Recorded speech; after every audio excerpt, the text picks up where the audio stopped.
Apex Online Racing is sponsored by Elgato, who created this lovely Stream Deck.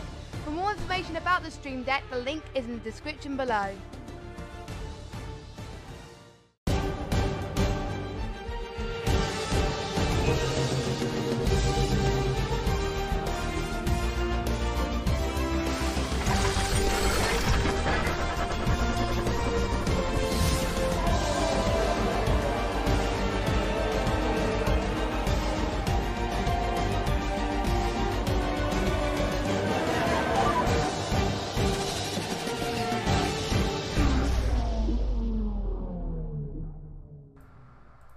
Good evening everybody and welcome to the opening round of AOR Hype Energy Season 16 on the PS4, where the finest grid of drivers ever assembled on this platform will be taking to the now traditional season opener of Albert Park, Australia.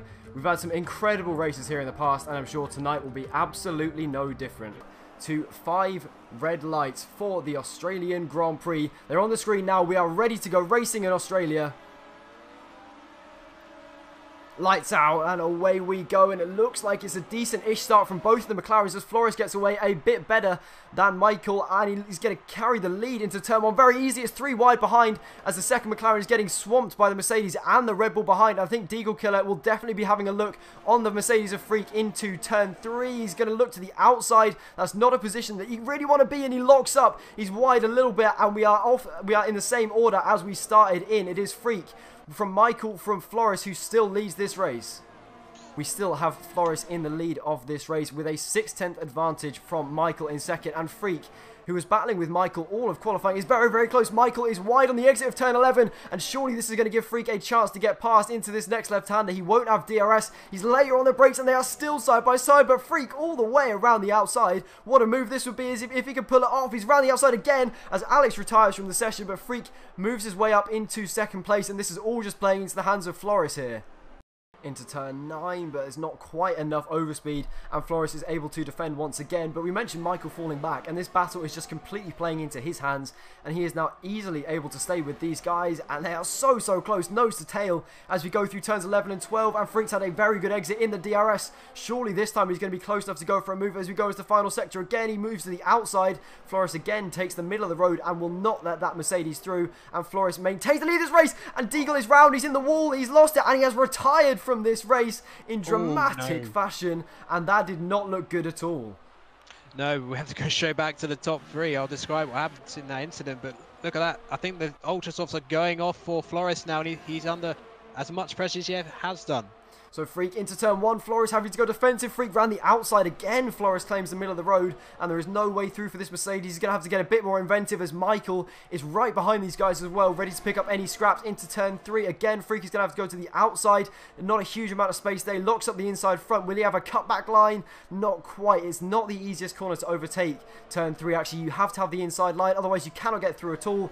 And this lead train is going to get very feisty very quickly as Freak is all over the back of Flores, who had a terrible exit out of that corner, and the top 4, you could throw a blanket over them now. It's so close, and I think Freak again into turn 9 is going to be close enough. Flores will go defensive. Freak has got to try something a bit more inventive. There's contact between the two of them in the braking zone. The Mercedes locks up and goes a little bit wide. He's got a cutback line though, and they might be side by side into turns 11 and 12. Flores squeezes him to the inside. Michael might be getting involved as well as they go side by side into turns 11 and 12, and Freak gets the move done finally at long last. I think he might even have DRS here as well. No, it's actually Flores has the DRS. And into the final sector, this time it's Flores doing the overtaking, looking to the outside of the Mercedes. Can he carry it all the way around the outside? No, he cannot, and Freak takes the lead of this race. He comes out of the pit lane. Where are Freak and Michael going to be in relation to Flores? There is Flores coming out of the pits now. It's going to be so close between him and Freak as Freak goes through turn 1. Flores is going to have the momentum. He's going to have a better run. He's on the outside through turn 2. He's forced his way to the inside for turn 3, and they are going to be side by side. Freak on those cold tyres in the Mercedes. Flores on the inside. They're still side by side. Freak's been pushed wide a little bit, and Flores muscles his way back up into the lead of this race, and that undercut worked to perfection. Lane here, and we expect two McLarens and a Mercedes to be flying down the main straight any second now. So Alex coming out of the pits, where is he going to be in relation to Flores? There is Flores. He's going to come out side by side with Freak, though, is he? Freak is just ahead, and Alex is in P3, but he's jumped Michael, interestingly, there. If he hasn't gone for it at this point, why would he go for it now, as he's running no ERS at all there on the straights, which is an interesting tactic, and he is more than content to just sit behind this McLaren, who actually isn't really closing up to Ollie, who comes into the pits here. Now, what tyres is Ollie going to go on to? Curly went on to Super Softs. Let's see, is Ollie going to do the same? He goes for Super Softs in the end, which is not quite as bold a call as I thought he might be going for, but I think Ollie has a huge chance of maybe even winning this race. This battle for the lead is so close, and Freak is still right behind Flores. He's so close to the back of his car. He's almost inside the back of that McLaren. This time he's turned it up into overtake, now into high into turn 9. He's pushed wide onto the grass a little bit, and that might allow Michael to have a look maybe into turn 11, maybe into the DRS zone after that. But these guys really aren't helping each other. They're playing into the hands of everybody else in this race. It's backing them up hugely here, and I don't think any of them really are willing to overtake, which maybe he just doesn't want to lose the time. But look how close he is through the final corner again with the DRS. This time he's in overtake. Is it time for the Mercedes to go? Flores goes defensive into turn 1. Freak is going to have the outside, but will he be able to make it work? He's later on the brakes, cuts Flores off into turn 1, and finally, at long last, Freak moves up into the lead of this race as Flores gets all out of shape on the exit, and now Michael is going to be looking at his teammate into turn 3. Flores without the DRS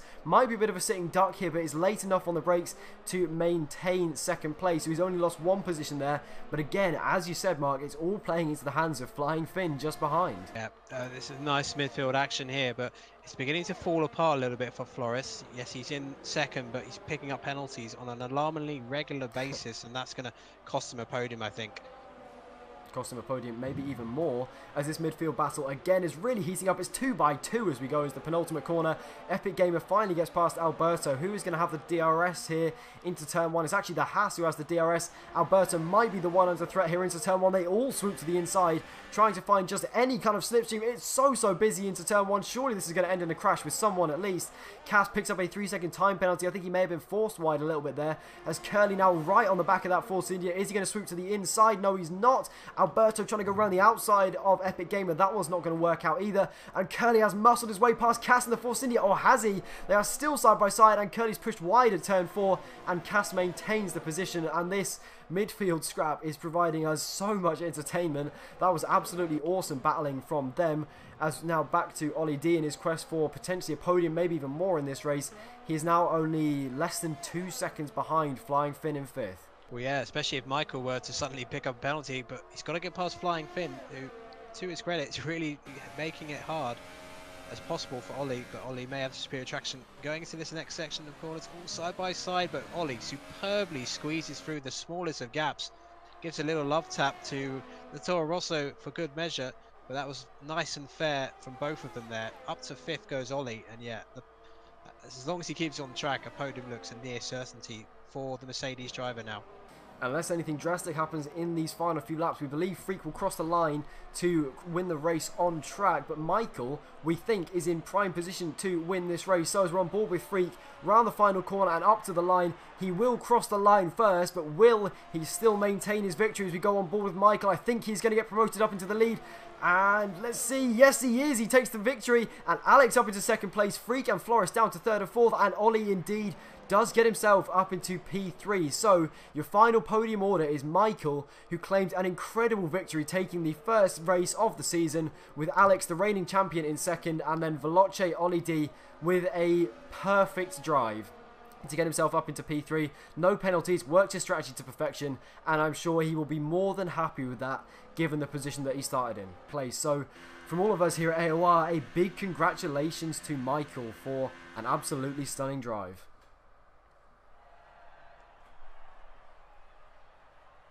And there you can see your top 3 drivers taking to the podium. Oh, does it look good to see a McLaren driver sat on the top step of the podium. Something we won't see, unfortunately, in real life for a little while. But as I said, congratulations to Michael. Congratulations to Williams Alex, also known as Synthetic previously, and Veloce Ollie D, who, well, both of them showed their class, showed their experience, and showed that experience definitely comes before pace in the case of Freak and Flores, who, despite driving very impressively all race, were let down by those 2 penalties. So if you want to run us through the final order then, Mark. Yeah, so here is your provisional result for the first round of the season for AOR Tier 1 on PS4. So Michael taking the victory for McLaren, then we have Alex for Williams, and then Ollie making up the podium from 11th place. for Mercedes. Then Freak in 4th, Flores in 5th. Great pole position, but just faded badly as the race went on, mainly due to penalties. Clarkey in 6th. Flying Finn, fine debut for the 13-year-old in 7th. Curly Whirly in 8th. 9th for Nardi, and Alberto in the end picking up the final championship points. Quick thank you to all of AOR's sponsors, Elgato and Thrustmaster. It's very good to have you on board. We will see you all next week for Bahrain, I believe it is. I think it's Bahrain. Bahrain or China? I'm going with Bahrain. I believe it is Bahrain, the second round of the season, I do believe. Thank you all very much for watching, and we will see you next week. Goodbye.